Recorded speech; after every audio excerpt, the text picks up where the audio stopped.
Hello everyone, my name is Matt Welch, and I'm here to demo a drum synthesizer I built in Max MSP called doubleDip. I chose this name as a bit of a pun based on the fact that unlike traditional one-voice monophonic approaches to drum synthesis, I have chosen to implement a two-voiced duophonic synthesizer. The reason that I chose for this structure is it allows for more complex behaviors. Anyone who has played acoustic drums or listened to them knows that they sound different based on whether the note is being struck while a previous note is ringing out, or if that note is being struck from a state of silence.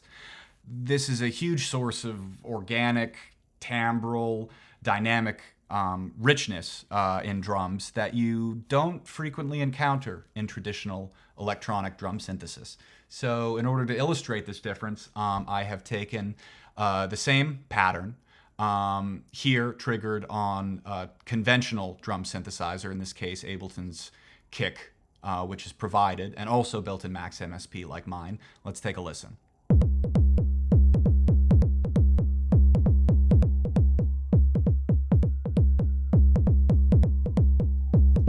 So here you can notice that regardless of whether a note is being struck while the previous one is ringing out, it doesn't really matter. The same voice is re-triggered. We don't get any complex intermodulation. As far as the synthesizer is concerned, each note is just a new note and it cancels out the one coming before. Now let's listen to the same pattern programmed with a similar sound from my synthesizer.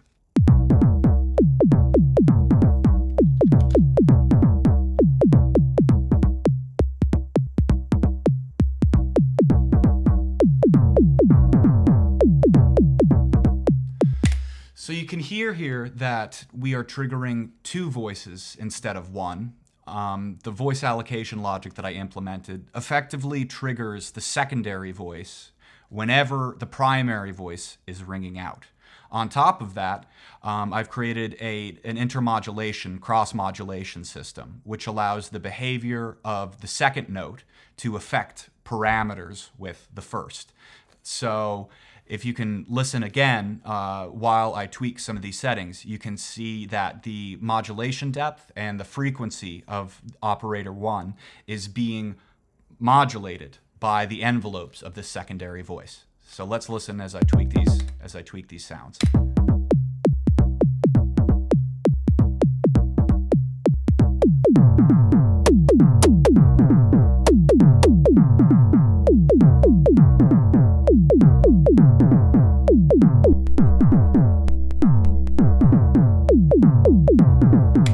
So here you can hear that those secondary voices being triggered are positively modulating the frequency of the first, and in this case, negatively modulating the value of the first voice. So let's take a step back and just listen to some of the sounds that this drum synthesizer is capable of making. So I have implemented some patch memory on here and created some sounds that are reflective of some of the more traditional kinds of drum synthesis sounds that you would hear. I was taking my cues in this case from a Roland TR-808 and 909 and just trying to get into some of those similar territories. So let's hear a kick drum. Here's a cowbell, which actually sounds like a cowbell as opposed to maybe some of the more traditional synthesized tones that you would associate with that patch. Here we've got a snare drum, a hi-hat, a clap, and a rim shot. So this just gives you an idea of some of the variety that you can get from this approach to synthesis. We can even take a look at the broader structure of the synthesizer and why I've chosen to implement some of the features that I have. So I chose frequency modulation synthesis as the basis for the sound engine because it is CPU economical and it allows for extremely complex timbral characteristics deriving from a relatively simple interface. So let's go to an initial patch here and listen to just a very, very basic sound. So we can hear that it is just a basic sine wave, which is just the fundamental, absolutely no overtones or any sort of real timbral complexity. It's a little boring at the moment. But as of right now, we're only hearing this first carrier oscillator. As is common with most frequency modulation synths, I have offered additional oscillators which are tuned to multiples of the carrier's frequency. Now, the output of these oscillators is multiplied times the output of the carrier and then added to that original signal, the result of which is far more timbrally complex than you can obtain from that sound normally. So let's just hear a very, very basic quarter notes.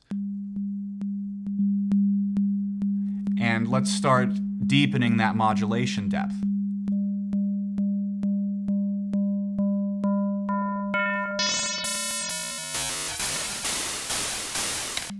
So it gets a little intense there at the end, but you can hear that even just using two operators, we can go all the way from relatively clean, melodic type sounds to extremely discordant tones.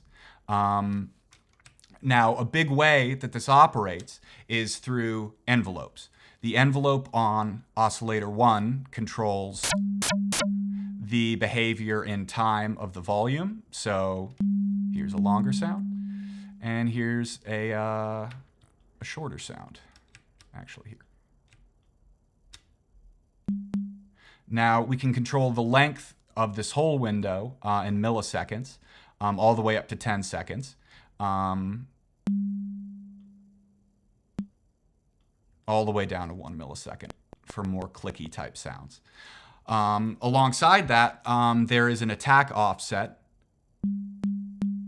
which at 0 results in a very kind of clicky kind of attack that can be rolled all the way back to 5 milliseconds for a softer attack that might be more reminiscent of, say, mallets or some such thing.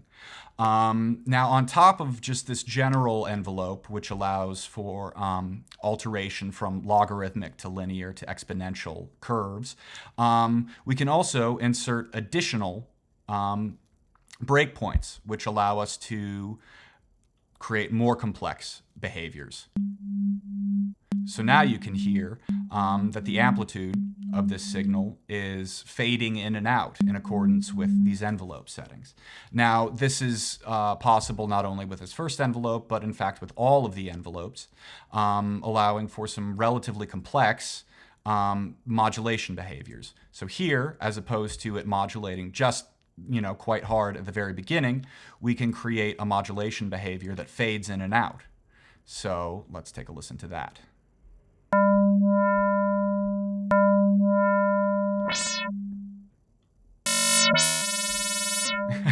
Now there we're getting a little bit more aggressive and hairy, which is one of the reasons that I implemented an equalizer, which allows you to smooth out some of those more aggressive frequencies if you see fit.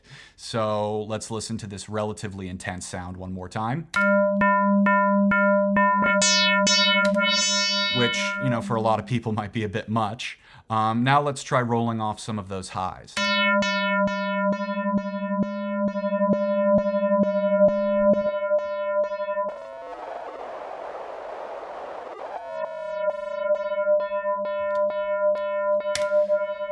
So that just goes to show how much you can shape per voice the timbral characteristics, not only through the frequency modulation synthesis, but through the behavior of this equalizer.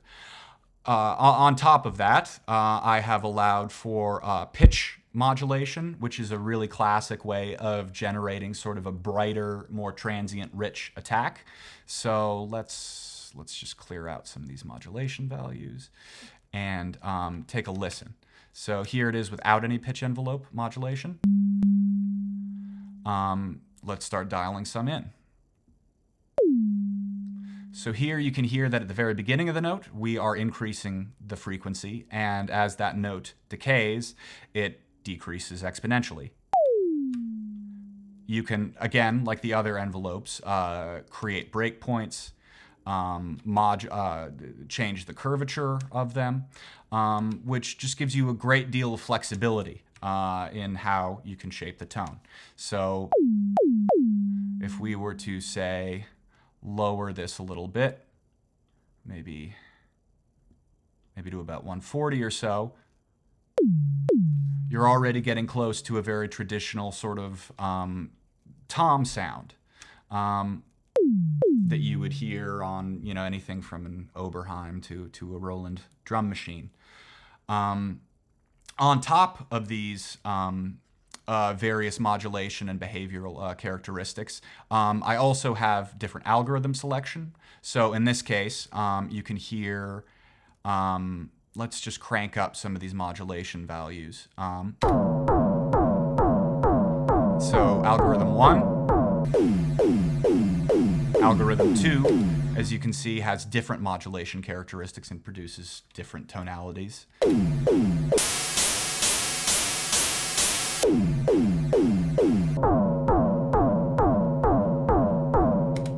So this just goes a long way to show that even within a relatively conservative set of parameters, frequency modulation synthesis allows for a great tonal variety.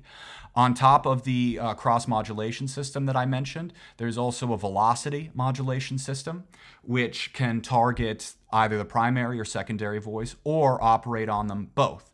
So this just allows for further complexity and organic shifts in tone. So let's hear what it sounds like when different velocities are altering different characteristics of this sound. Let's just get some more variety in here first.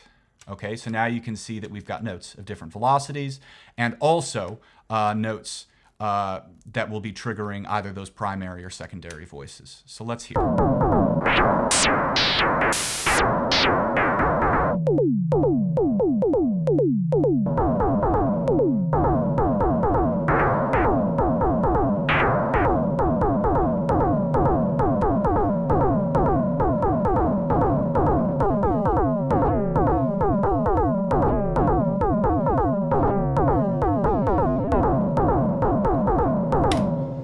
So as you can see, even within a comparatively simple pattern, within one drum voice, we can generate some very different sounding tones, which once you've gotten a feel for how they can be implemented, can result in quite complex organic sounding patches.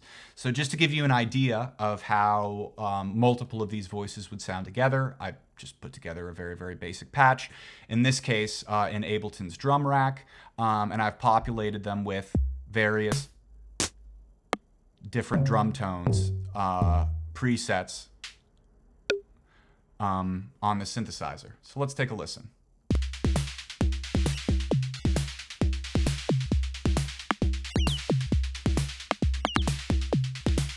And if we want to start listening to maybe some of the more complex intermodulations, we can start playing with those.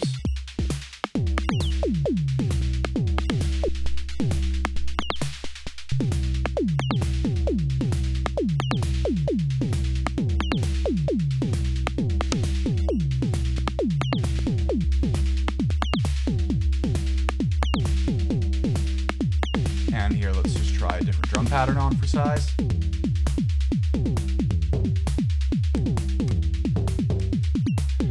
And all of these parameters are Ableton modulatable. So if I choose to do live recorded input on parameter behavior, in this case, let's check out the decay on the hi-hat.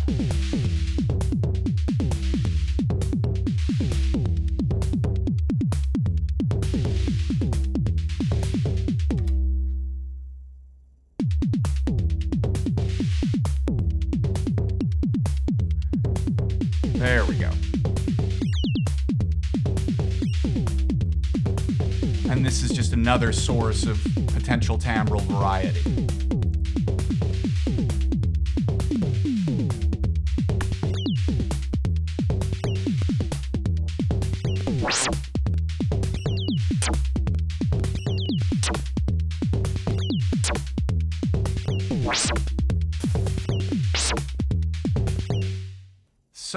As you can see, the drum synthesizer is capable of some very unique approaches to drum synthesis. Over time, I hope to flesh out more of the feature set of this drum synthesizer. I want to refine some of these cross-modulation algorithms to smooth some of those value transitions a bit. I would also like to give the user more timbral variety in the form of different waveforms to select. As of right now, only a sine wave is available as the oscillator for these various operators. Ultimately, I would like a wavetable oscillator, which could allow you to cycle through dynamically different types of waveforms, everything from sine waves to triangle waves to square waves to saw waves, and to ultimately allow for those parameters to be modulated in this cross-modulation menu. So that is a general demo of this synthesizer. Thank you so much for your interest, and I hope you have a great day.